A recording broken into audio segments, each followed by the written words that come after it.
How's it going? My name is Nate Olson. You're in the animation and digital age. I work for a company called Frederator. We make cartoons like Bravest Warriors and Me and Puppy Cat, which is on our Cartoon Hangover channel. We also make shows like Fairly Odd Parents and Adventure Time. I've never seen someone introduce Adventure Time in a sad way. Really? It was like, well, we also make Adventure Time. The problem is I say, oh, we make Adventure Time, and that's all they want to talk about. You go, we want to make Adventure Time, and you wait, and they go, what? I mean, like all three of them. I didn't get a single love out of Adventure Time, which I think you're saying because I said it sounded like. Yes.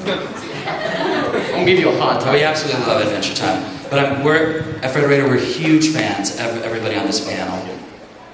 And they're an amazing group of creative people. So we'll start off on the closest to me. We got Tomska. How much introduction do you need? None. I don't know. Does anyone here not know who I am? So, fine. I'll take that. How many people have watched an ASDF movie? Nailed it. Thank you. And then next to him we have Chris Alex. Chris he's Jason Steele's cousin, and he worked for Film Cow. Who knows what Film Cow is? Oh, that's for those of you who don't know Film Cow, who has seen Charlie the Unicorn? Who has seen Llamas with Hats? That is the voice of Carl. In fact, give us hey, how did he get here?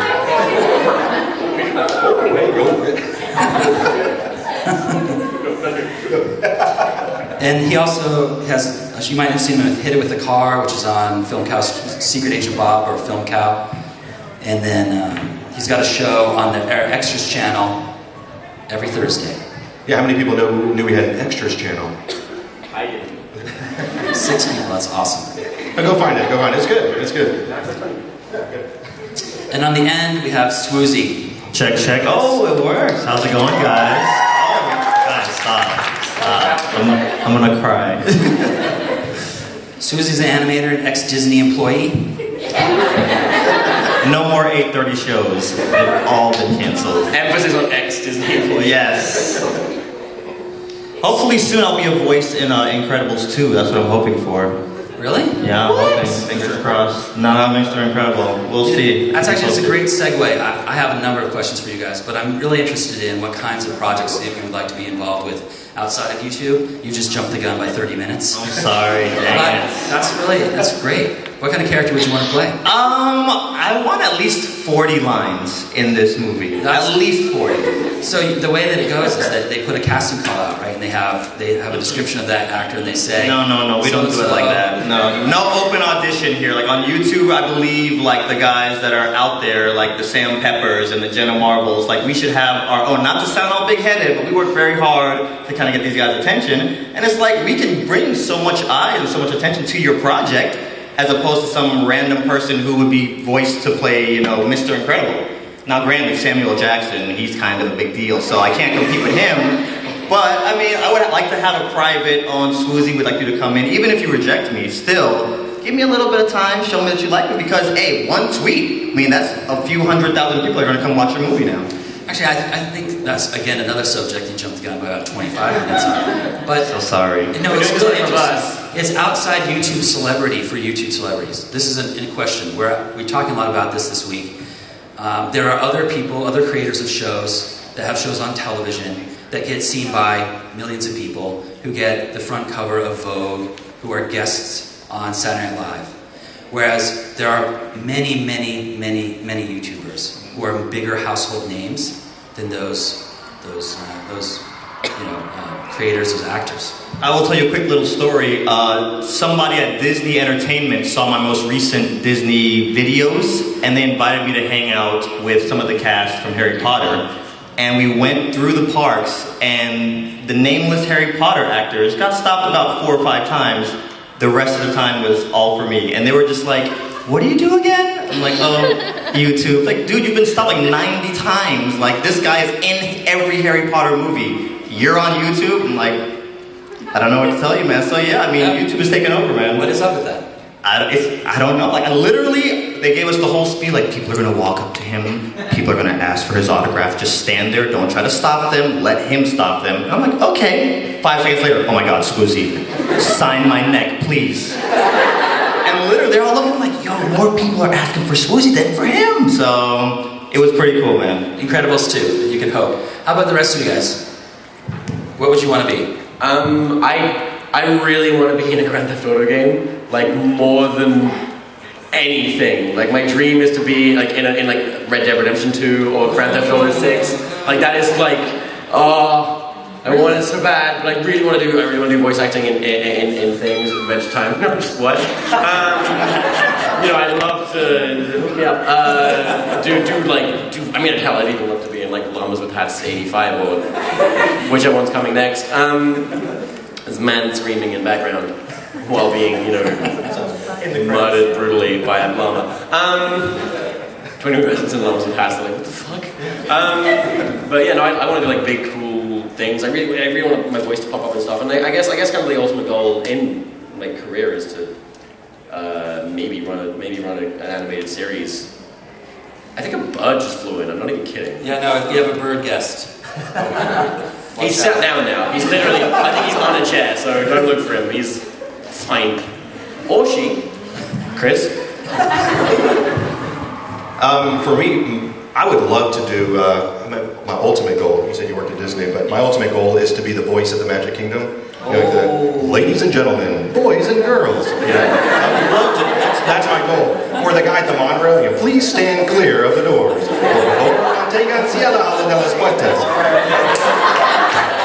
if anybody knows anybody at Disney, I love Disney, and that's how I discovered him, because when you did your video, and you're doing, oh my god, and I was like, oh my god, he's so good. And so I was laughing at my office, and I was like, I want to be the voice at Disney. It could happen. If anybody knows anybody. Royalties? So that's my goal. They'll just buy it out. To be the voice of God somewhere in like a theme. I just want to hear my voice in a theme park. It could be Universal, it could be Legoland, or the Holy Land, whatever. It doesn't have to be Magic Kingdom. What sticker do you have on your windshield? Me? Oh, No. maybe. Well, you know those Salt Life stickers that I designed one. It says Park Life, and it's in the Disney font with like a little castle. It's on the back of my. I'm a huge Disney. I have a season pass. I mean, I don't know if I'm as big of a Disney fan as this guy. Maybe we'll see. But I don't know. We'll see. We'll have to go to the parks together. We can all wrestle afterwards and we'll find out. I've been working out, but yes, I'd love to do voiceovers. Now that we have your wish list, That's my wish list. well, call on the fairy to make sure that it happens, right? Okay. What other kinds of things? One of the big things that creators like you get asked is, like, to showrun or create your own TV series or remake a movie. What are your aspirations along that lines? If you got a TV budget, what would you do? Tomska.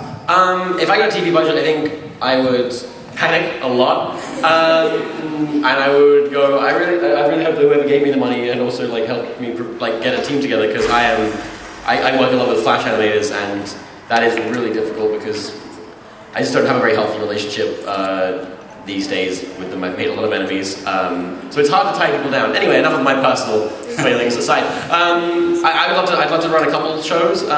This piece of paper says boobs on it. Like silly little cartoons, kind of like 11-minute things about stuff. And to be honest, I'm not even sure if I want to have it on TV or if I want to have it online. Bye. I don't really know which I prefer more. I try not to make this a platform for me to market our own cartoons, but we feel very strongly that YouTube is television, right? So that's why we put cartoons like Bravest Warriors and Be a Puppy Cat up on YouTube, primarily, not necessarily exclusively, but primarily. So good. Yeah, thanks for the segue, Tom. I really appreciate that. Chris, Well, I was gonna if you say- had a big budget, what would you do? You guys got a budget for your Kickstarter for Yeah. Detective Heart of America. We're fans of Detective Heart of America. Has anybody seen Detective Heart of America? How can you not have seen 2, it? 3? If the internet worked here, you should pull it up right now.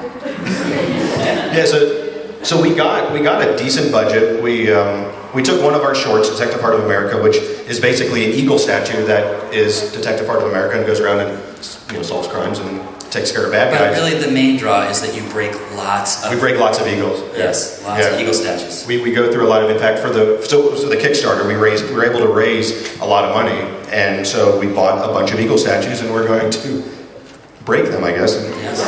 have fun doing it. But that's somewhat of a, I guess that is kind of like it's not a massive budget, but it's bigger than we've had before. So it's kind of exciting to have that kind of budget. But you had mentioned that you wanted YouTube to be like the Saturday morning cartoons. Yes. And it's weird because I'm probably older than a lot of people in here, and I Except grew up, for me. except for you maybe, but I grew up on Saturday morning cartoons. I grew up on G.I. Joe and He-Man and, you know, Dennis the Menace cartoons, and now people are talking about they're watching all their cartoons. I think you had even mentioned you watch your Saturday morning cartoons on YouTube, and I find that fascinating. You know, you don't need a TV anymore. You just need a computer to watch cartoons, and that blows my mind. These kids all know that. They're actually, I know. They're like, television? I don't know what that is. For me though, oh my God, yeah, no, it's awesome. Swoozi, how about you? You had a big budget, what would you do? Probably. Does it have to be on TV? No, dude, it's just...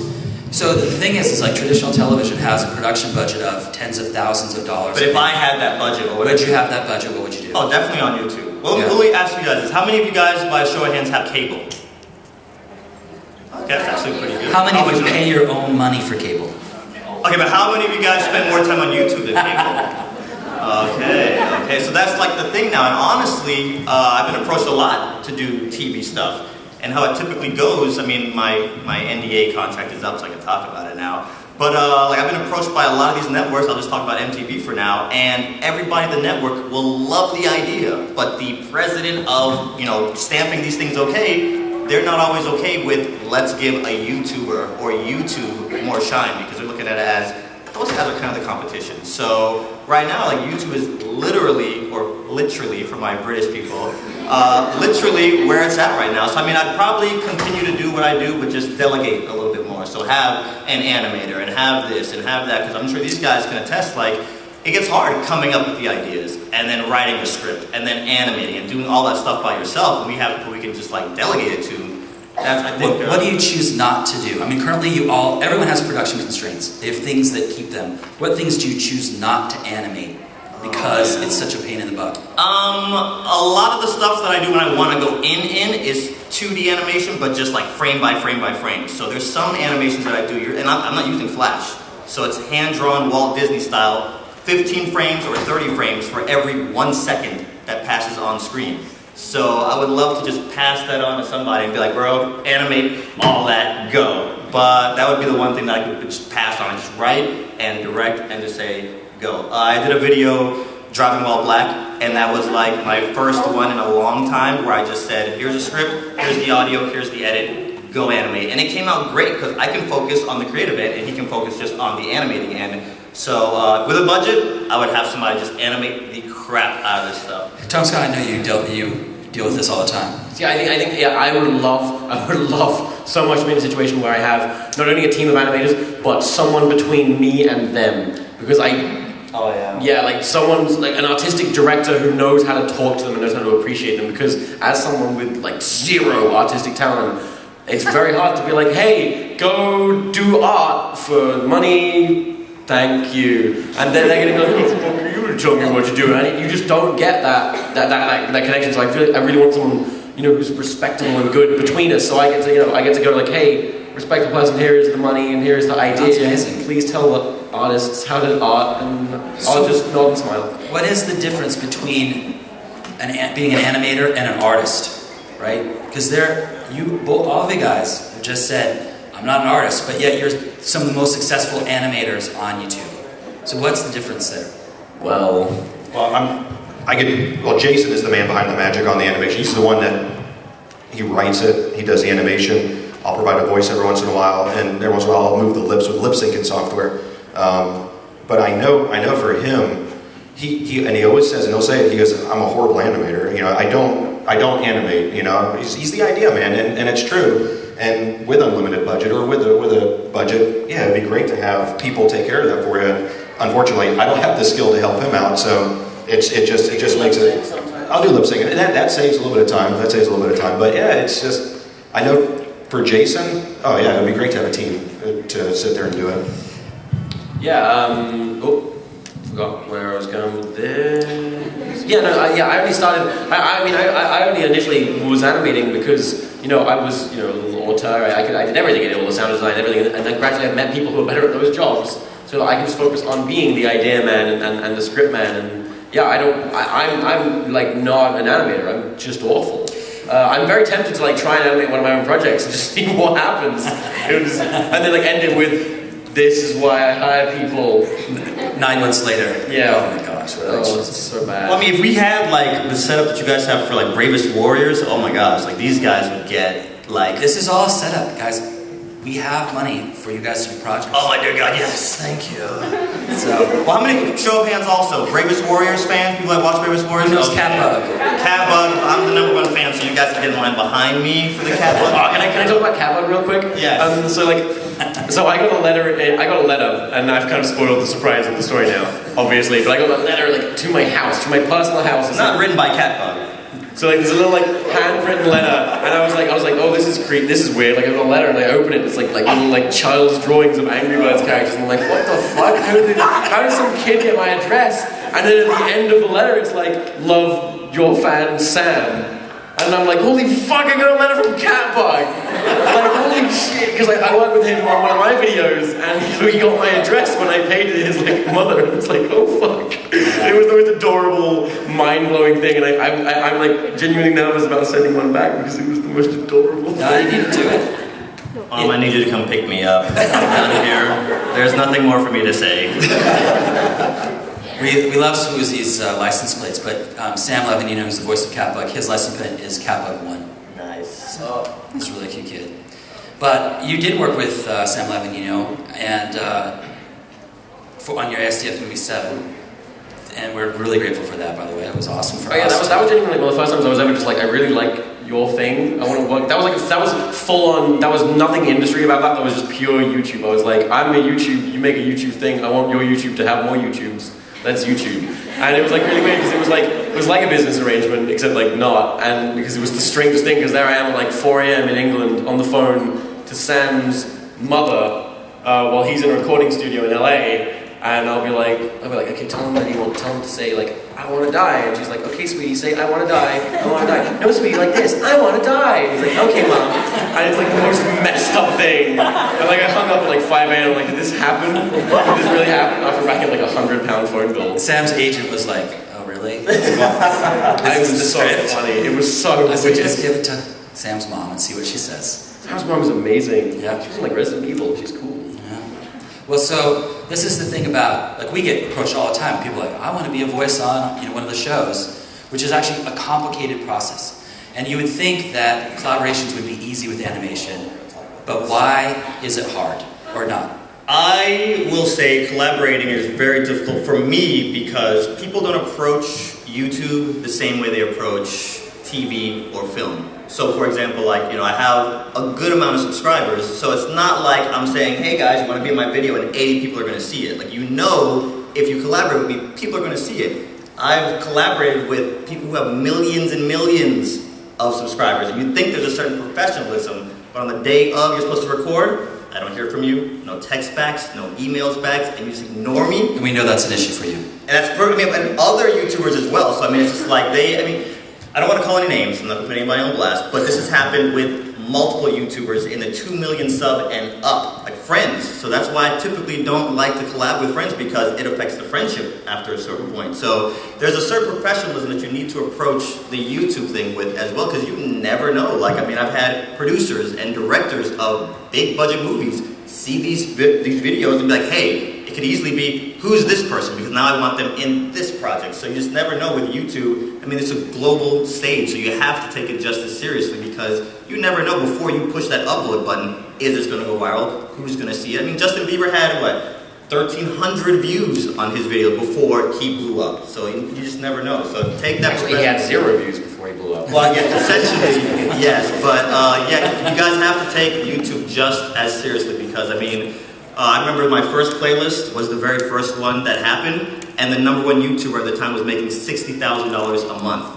And now there's a lot of YouTubers making that amount of money from their bedroom. So I'm saying, you really don't know where this whole train is taking you. It's great, but yeah, I know, absolutely. In the regards working with YouTubers, the weirdest thing for me is I am such a fan of other YouTubers, like Chris and Jason and you and everyone. So whenever I have a character I think is gonna be really popular, I contact my idols and I go would you just say this one line, because it's gonna be so awesome. And then suddenly that character will grow up because I give the characters I know that are gonna be popular to these guys, and then that character suddenly becomes my most popular character. And I'm selling shirts of them, basically the shirt characters are the ones that I always give to guest voice actors, and suddenly then they're just like, oh, so you're making money off my voice there. Well, a quick point. Like, when you guys made Bravest Warrior, did you have any idea that you'd one day walk into a Hot Topic and see cat bug shirts lining the walls? Only hopes and aspirations. There you go. I think you absolutely knew what you were doing. There's not a doubt in my mind. Well, I don't know, because Catbug, like, he pops up as this like minor character, and then suddenly it's just like, and then the next 5 episodes, you're Catbug. We're gonna talk about it. Actually, we didn't. There's so many dynamics to that. These guys will get bored with it, but we're just super happy that you can buy Catbug and Hot Topic, right? I was shocked. Like, honestly, I felt like the feels. I was warm on the inside. This is the winds of change, right? I mean, like, next year we could buy a Swoozi plush at Hot Topic, right? What's interesting is Film Cow, Charlie Unicorn was one of the first ones in the United States to have a licensing deal where just a YouTube cartoon got toys into Hot Topic itself. Yeah. So it's a good example for you guys. Like, a YouTube video now has merchandise in Hot Topic, just to give you guys an idea of how you can start here, or just an idea in your head and end up here. Gross. Yeah, well, actually, I've spent the last 9 months taking meetings with licensing companies, that make that kind of stuff, and with Hot Topic, and they are just coming around to this idea that, oh my gosh, like a show just on YouTube can be popular enough that it makes it worth it for us to do posters and do all these things. We have posters in Walmart. We have to do products everywhere. This is the new world for that. So you can hope. And also the other thing I think is awesome is if you're a real storyteller, these guys are all examples of this, and you want to animate something, you can do it by yourself, right?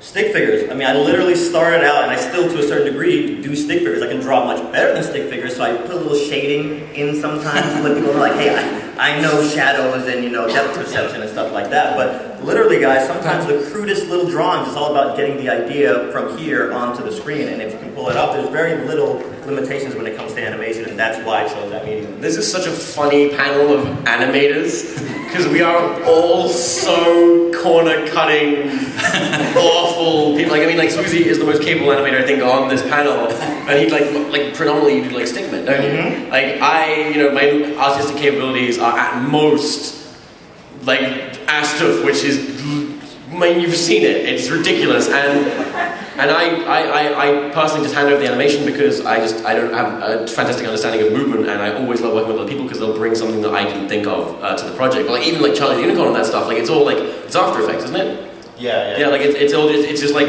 we made one doll and it's gonna walk across the screen. What you want to hear Kurt is I'm going to talk about cutting corners. On our Extras channel, I do a series called Chris Talks, and it's literally drawing paper with stick figures, scanned into a computer, edited with iMovie. I send it to Jason, he adds a little wiggle effect to it and changes the color tone on it. Done.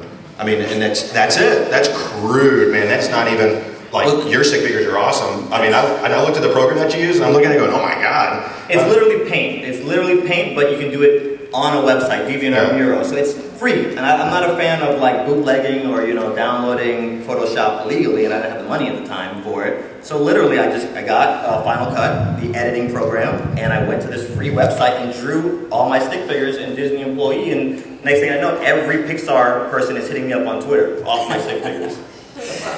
So, but when all of you have chosen to do projects live action and animated, when you're thinking about what you're going to do, how do you make that decision? I mean, for me, like, sometimes it is a case of, like, I have this huge bank of ideas, and I look at these ideas and like, this video is going to cost me $5,000 to make. This video is going to cost me like $10,000 to make. And sometimes if I sit on it for so long, I'll just be like, you know what, I'm going to hire an animator, and then we're gonna like maybe like only a couple thousand, we're going to like make this thing a reality. It'll be obviously less visually impressive because it's not real, but I will sometimes do that. And sometimes you just know that something's going to work better as an animation.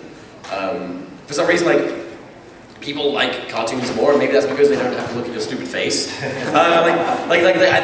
reason I think Astro Movie works as a brand is because it's so simple, because there's nothing to get distracted by, so it is just, here is a vessel telling a joke. So it's all about the joke, whereas if it was live action, which it was originally going to be, then you'll be like, oh, this camera work is bad, oh, that guy is, like, ugly, like, then you get distracted, you don't pay attention to the joke and stuff. So, yeah, You don't have to come down on this. I'm going to. Oh, I forgot the question. Well, it's been long nights for you, and I know jet lag is rough. Right?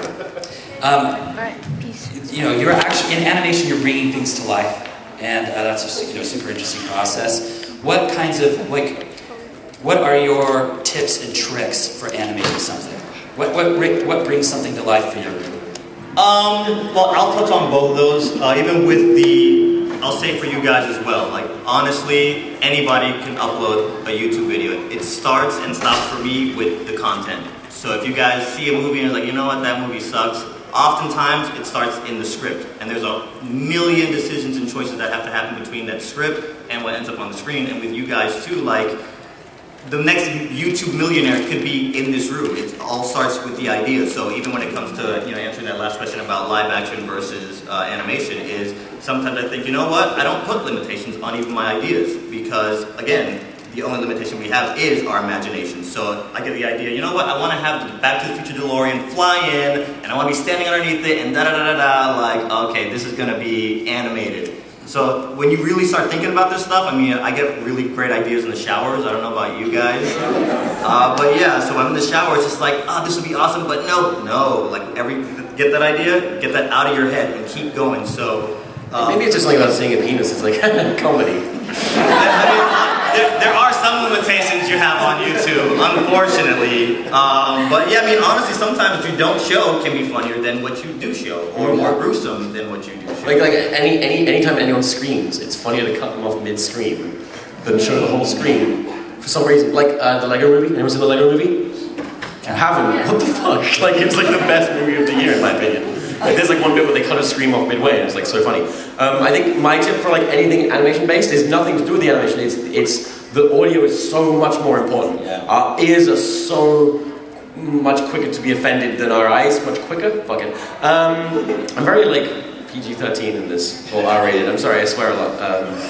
But no, like audio is a lot more important than visuals in anything, film, animation. So like if you focus on getting good sound design, good, microphone quality, that is so much more important. You could have like the shittiest stick men doing like the worst animation, but if the audio sounds great, people are really going to get sucked into that. They're going to like that more. But if it's the best animated thing in the world, but the audio is like distracting.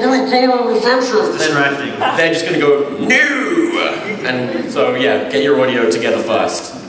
I would say here, we're probably all here because we all love cartoons. So I mean, it's just like, with that, I want you guys to really step it up. So when I see you guys stuff, I'm like, crap, now I gotta step my game up. So essentially, we keep fueling the creative process to where, like, we're seeing some of the best stuff. Like, when I saw Bravest Warriors, like, I'm sorry for keeping referring to, but when I saw the production value, Nate is devastated. It's like, guys, stop name dropping me. God. Pay attention to the production value in Bravest Warriors. It's like, it rivals Futurama and stuff that you see on TV, and it's like, it blows my mind that this is on YouTube, and it's like exclusively on YouTube. So when I see that, it's just like, well, I can't really mess with that, because, they might have a team, but essentially... You have 1 million more subscribers than we do. What's up with that? Right, well, I mean, again, it goes back to the content. Like, I really think the content is what really pushes. Like, even my most successful videos, it's just like, those are the ones that I literally stored up jokes for a long time. Like,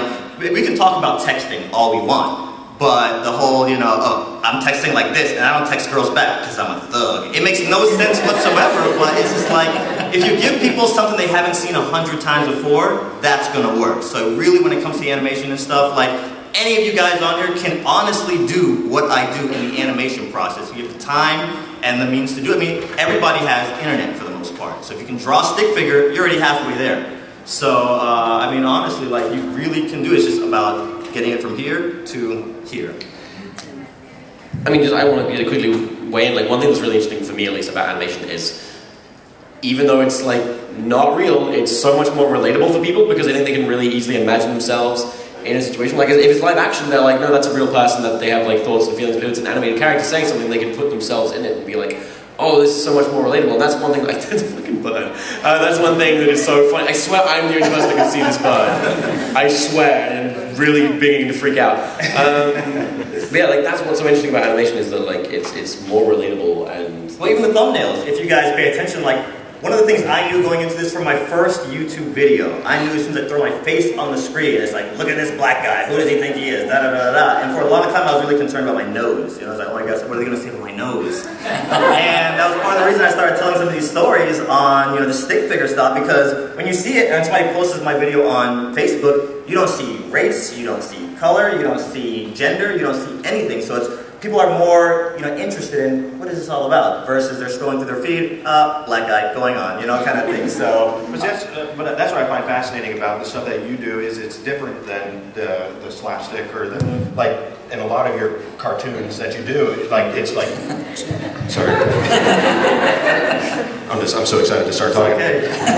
No, but it's like a lot of stuff that you do is like, it's you. Mm-hmm. You're telling a story about you, and as a cartoon. And it's different, and then your ASDF, you have like series of jokes and jokes and jokes, and it's like two completely different things, but it's both animation. And the stuff that Jason does with the Charlie the Unicorn is just like a lot of abstract and a lot of, you know, craziness. It's like so many different types of animation, but they're all popular. You're pouring your heart out, you know, there's craziness, and then there's more craziness. There's whatever this guy is. Well, I think too, part of it for me, for any successful YouTuber, you can blow up one of two ways. You can either blow up off of luck, like you just make a random video and boom, it's on the front page, or you can have some kind of strategy to it. So with a strategy, I mean, there's so many different ways you can go about it. Like my thing was, you guys are giving me your time, and right now everybody in this room, you're giving me your time. So now I can give you guys some secret sauce here. So make sure you cut this part out for you guys filming, cut this part out. But honestly, one of the things that I wanted to have it lure in is I was going to treat every single person that subscribed to my channel like you're my inner circle of friends. And there's a select, like a very small percentage of people are going to hear this story, and I will tell them some of the most intimate and detailed stories about my breakups, about my life, about, you know, my first kiss, all that stuff. And the reason they come across so well is because I told my boys this story multiple times. And when you watch the video, sometimes it's just like, there's no way this guy is like talking about how he cried himself to sleep for a week. Like, we're supposed to be macho, you know? Guys don't talk about this stuff publicly, but you're giving me your time, so as a reward for your time, I'm giving you some really personal information that most of us would not share with other people. So that's one of the angles that I took with making my channel what it is now, is that when you come to this channel, you know I'm going to be pouring my heart out and saying things that most people don't say. And it's like, crap, this is my reward for sitting here. Whether you know it or not, you're getting rewarded for giving me your time. So that's one of my angles, and I would say literally sit down, think about your passions, what you're passionate about, because when you're in there drawing for hours and hours and hours and weeks and weeks and weeks, you're going to think, what's keeping me motivated here? Why am I still going? So when you have that thing to fall back on, like, I'm going to stop, I'm going to end up giving you absolutely. Like you're talking about passion and relatability is that, you know, everyone, like, a lot of people think, like, look at popular stuff, like, you're like, oh, that's popular, I'll do something like that, that'll be popular, but in reality, most of us got to where we are today because we were offering something unique that was very true to us. And I can't necessarily say this so much with say Aston Movie, but, you know, we are taking what we have to offer. Everyone has something to offer. Like, I have things to offer in regards to being like topics like bullying and breakups and all this stuff, and you can put that into a video because it's true to you. It will be better. It just will be better than if you have no idea what you're talking about and you're just doing something just because you think it's going to be popular. Yes. All right. Do you want to talk? You've just been kind of like watching. Hey, you haven't mentioned. I just like watching you guys in real life. Right? Well, if you do it right, honestly, like every day can be Saturday for you as a YouTube content creator, because literally you have no boss. There's the bird. He's gone now. I saw it this time. He's in the middle. I saw him. There he is. Okay. But there's a but. I'm not crazy. Oh, thank God.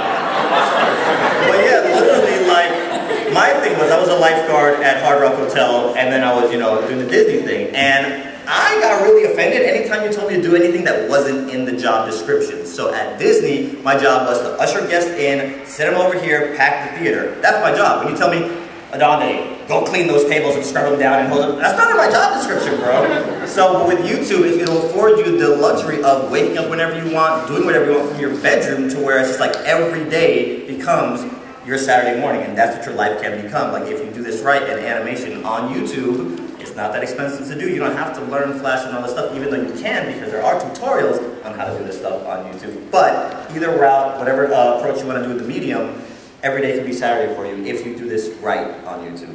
That's awesome. I think it's time for us to open up. Tom? No, you're wrong. We're going to open up for some questions for a couple of minutes. Anyone have any questions for these guys? How did you know that animation was like something that you were really set on doing with your channels? So the question was, how did you know that animation was something you were set on doing for your channels?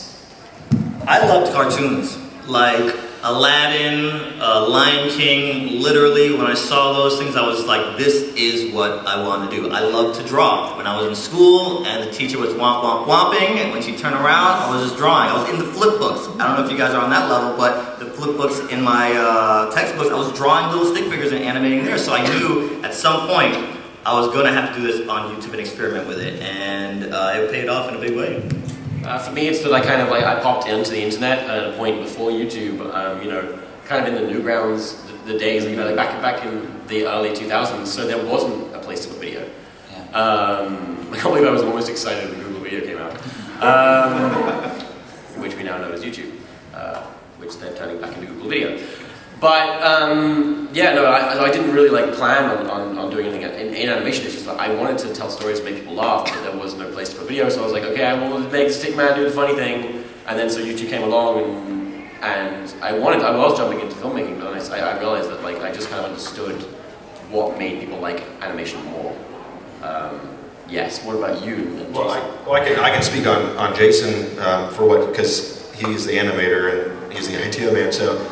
His first video was Charlie the Unicorn, and he made it while he was on Newgrounds doing his Newgrounds thing. And somebody took Charlie the Unicorn and uploaded it onto YouTube before Jason did, and it blew up. And Jason was like, "Oh wow, there's a place to put stuff." So I know he prefers to do live action videos. It's a lot more fun for him because he went to film school, and so the live action videos are a lot more fun for all of us. But the cartoons are.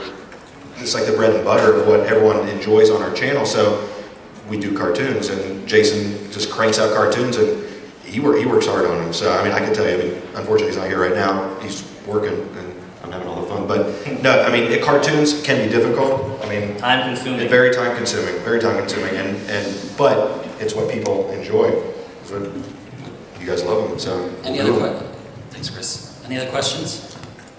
What video are you the most proud of, and which one was the most fun to make?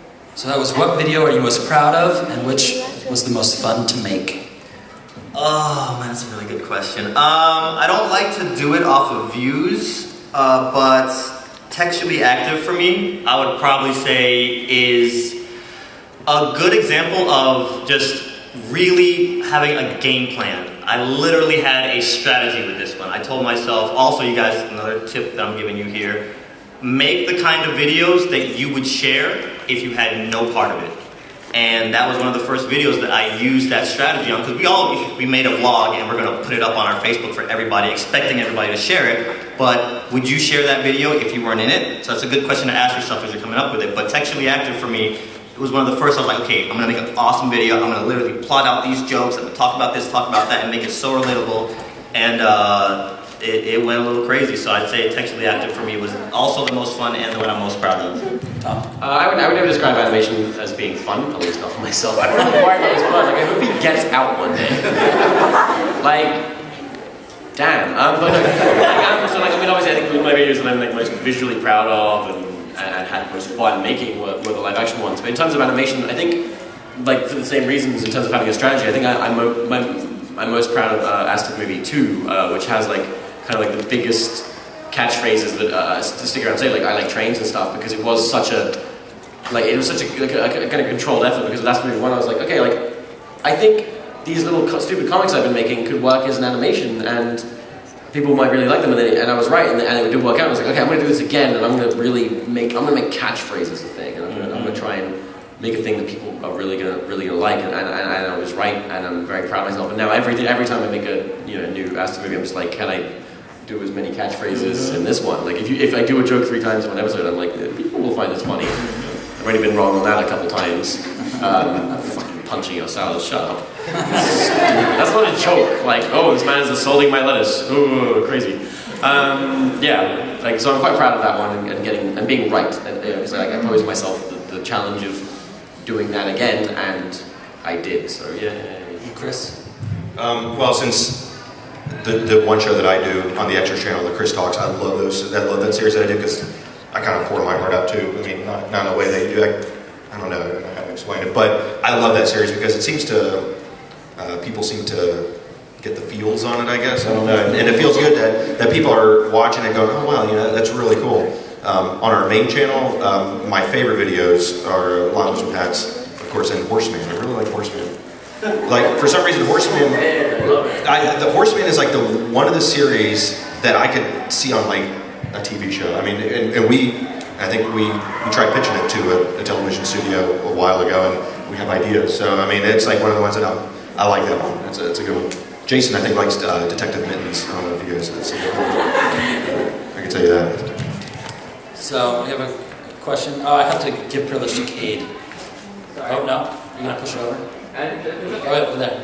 At what point in your career did you think that you were getting views and you were becoming more widely known? I mostly had that one. Was it at what point in your career did you think you started getting views, or? Yeah. Okay. Yeah, I mean, like, because I started YouTubing like back in 2000. Like, I was on YouTube, in 2006, but I started in 2007. I was part of Ed's World before I started making my own stuff. I didn't start getting the views though until last movie. Like, that came out when I had about 2,000 subscribers, and then within a couple of months I had like 7,000 subscribers, and it kind of built from there. I got a very similar question on the panel I was like doing earlier, which was, at what point did you realize you were getting popular and stuff? And I realized that was when I was just getting hated, just for having views. Like, where does this shit get views? My Naruto AMV is really good. When people start like just like ripping you down because they don't agree that you should have any attention, that's when I think you're doing well. Confessions of a Disney Employee was mine, and I literally woke up and it felt like I was under attack.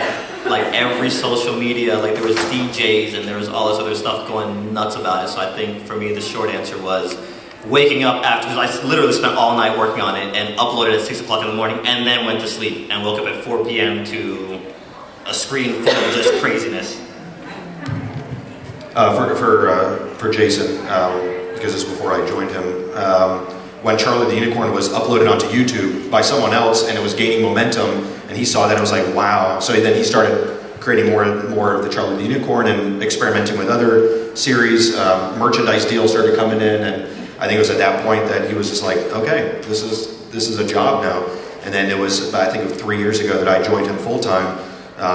Left a job at the Kennedy Space Center to do these kind of things, and I still have a safety net of I work at a grocery store like once a week. This is my 16-year-old job, and I still work at. It's scary. When you take yourself out of that 9 to 5, it's a very scary feeling, and everybody around you will tell you you're an idiot. Oh, and I'm not a risk taker. I'm like not. It was a calculated risk. You're married. I'm married. I have a mortgage. I have.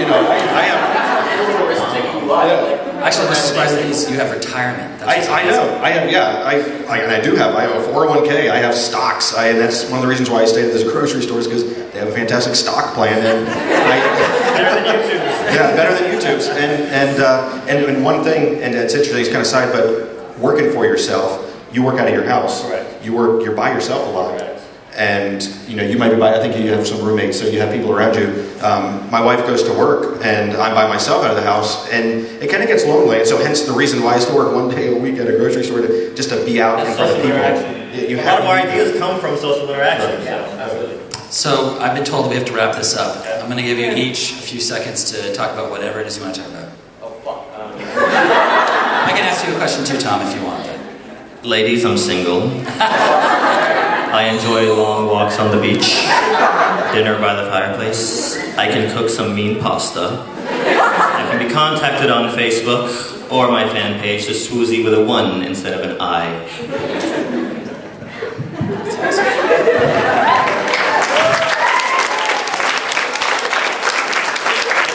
You guys are really awesome. I do appreciate all the love, because when I did start YouTube, everybody in my circle was telling me it's not going to work, you're going to fall on your face, you suck. I was like, thanks mom, that's for all the encouragement. But yeah, both my parents didn't believe in me, my friends were laughing at me, it was great. So literally, I really went back into my cocoon, and all the comments that you guys kept posting and all the emails was like rocket fuel when it came to encouragement. So one of the sayings that I developed to myself was, don't let anybody tell you that you can't do something. You should be the only person that tells yourself that you can't do something. So I do want to take as many opportunities as I can to say thank you.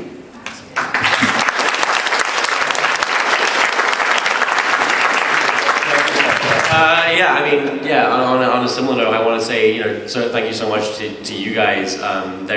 It's so easy when you come to a place like this to be like, oh, there is this huge divide between, creators, and by that I mean big YouTubers and small YouTubers, because pretty much everyone here is a YouTuber in some way.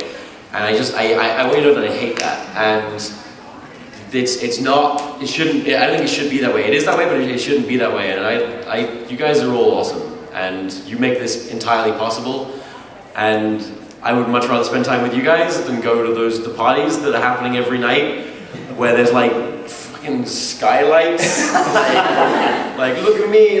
Cirque du Soleil, bouncing. Yeah, and like I was one of the ones last night, and I was just so uncomfortable, and just like I don't care. And I just want to thank you all for being here, for being real people, for supporting us, listening to what we have to say, hopefully caring.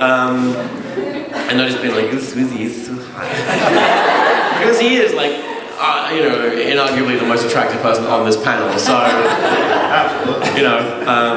offensive to Chris. And, yeah, just thanks, you guys are well good, I like you. Chris?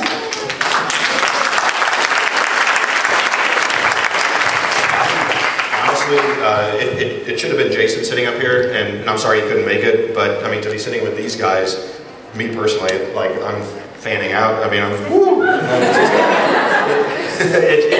it's awesome to see where you can go and what the possibilities are.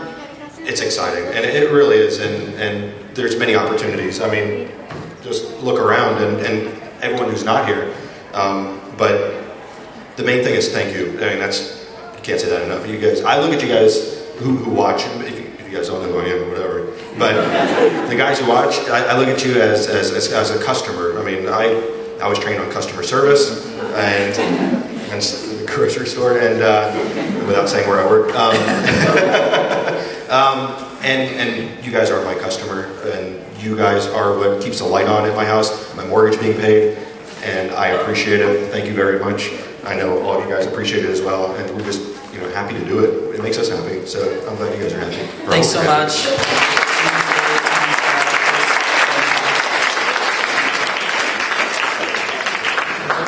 I'm going to take a second and plug 2 more panels today. My colleague Kate Heiser from Cartoon Hangover is going to have a panel on fandom in a few minutes.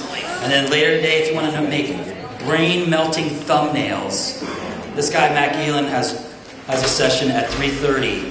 It's unbelievable. It's the key, the secret to YouTube. I'm not joking. Thanks so much.